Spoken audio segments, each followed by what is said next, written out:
بسم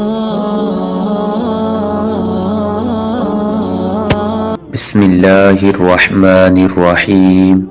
السلام علیکم ورحمۃ اللہ وبرکاتہ۔ حضرت سیدنا میمون بن ابو شبیب رحمۃ اللہ تعالی علیہ سے مروی ہے کہ ام المومنین حضرت سیدتنا عائشہ صدیقہ رضی اللہ تعالی عنہ کے پاس ایک فقیر آیا تو آپ رضی اللہ تعالی عنہ نے اسے ایک ٹکڑا دے دیا۔ پھر آپ کے پاس ایک ایسا آدمی آیا جو کہ اچھے کپڑے پہنے ہوئے تھا، آپ نے اسے بٹھایا، پھر اس نے کھانا کھایا۔ آپ رضی اللہ تعالی عنہ سے اس فرق کے بارے میں پوچھا گیا تو آپ رضی اللہ تعالی عنہ نے جواب دیا کہ محبوب رب داور شفیع روز محشر صلی اللہ علیہ وآلہ وسلم نے ارشاد فرمایا، لوگوں کے ساتھ ان کے رتبے کے لحاظ سے سلوک کرو۔ اس حدیث پاک کو امام ابو داؤد رحمۃ اللہ تعالی علیہ نے روایت کیا اور فرمایا حضرت سیدنا میمون رحمۃ اللہ تعالی علیہ نے حضرت سیداتنا عائشہ صدیقہ رضی اللہ تعالی عنہ سے ملاقات نہیں کی۔ امام مسلم نے اپنی صحیح مسلم کے شروع میں تعلیقاً ذکر کیا ہے، پس انہوں نے کہا کہ حضرت سیداتنا عائشہ صدیقہ رضی اللہ تعالی عنہ سے مروی ہے، وہ فرماتی ہیں کہ رسول اللہ صلی اللہ علیہ وآلہ وسلم نے ہمیں حکم دیا لوگوں کے ساتھ ان کے مراتب کے لحاظ سے سلوک کیا جائے۔ حاکم ابو عبداللہ رحمۃ اللہ تعالی علیہ نے اس حدیث پاک کو اپنی کتاب معرفت علوم حدیث میں بھی ذکر کیا ہے، لیکن اس کی سند ذکر نہیں کی اور فرمایا کہ یہ حدیث صحیح ہے۔ علامہ محمد بن علان شافعی علیہ رحمۃ اللہ الکبی فرماتے ہیں اس حدیث پاک میں اس بات پر ابھارا گیا ہے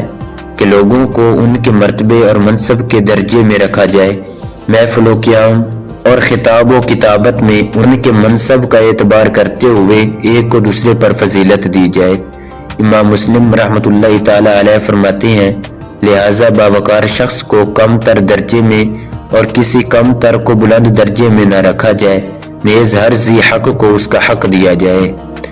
علامہ عبد الرؤف مناوی علیہ رحمۃ اللہ الکوی فرماتے ہیں لوگوں کو ان کے مرتبے میں رکھو، یعنی ہر ایک کی حرمت کی اس کے مطابق حفاظت کرو جو اس کی عمر، دین، علم اور شرف کے مناسب ہو۔ اس حدیث مبارکہ میں عام و خاص سب کو مخاطب کیا گیا ہے۔ علامہ عسکری نے اس حدیث پاک کو مثال اور حکم میں شمار کیا ہے اور فرمایا یہ وہ ادب ہے جو حضور نبی کریم صلی اللہ علیہ وآلہ وسلم نے اپنی امت کو سکھایا تاکہ وہ لوگوں کے حقوق کو اچھی طرح ادا کر سکے۔ علماء کرام، اولیاء اعظام کی تعظیم اور بزرگوں کا ادب و احترام وغیرہ کریں۔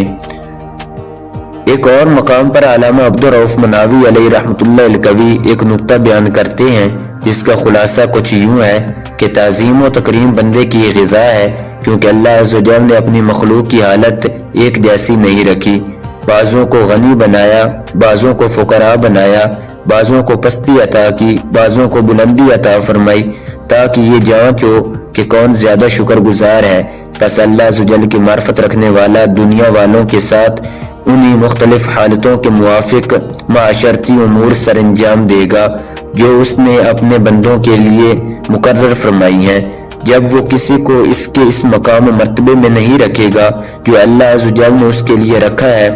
اور اس کے ساتھ اچھے اخلاق سے پیش نہیں آئے گا تو گویا وہ رب تعالیٰ کے ساتھ جفا کرنے والا ہوگا اور وہ اس کے بندوں کی حالت میں رب تعالیٰ کی موافقت کو ترک کرنے والا ہوگا۔ بس جب وہ شریف اور کمینے، غنی اور فقیر کو کسی مجلس میں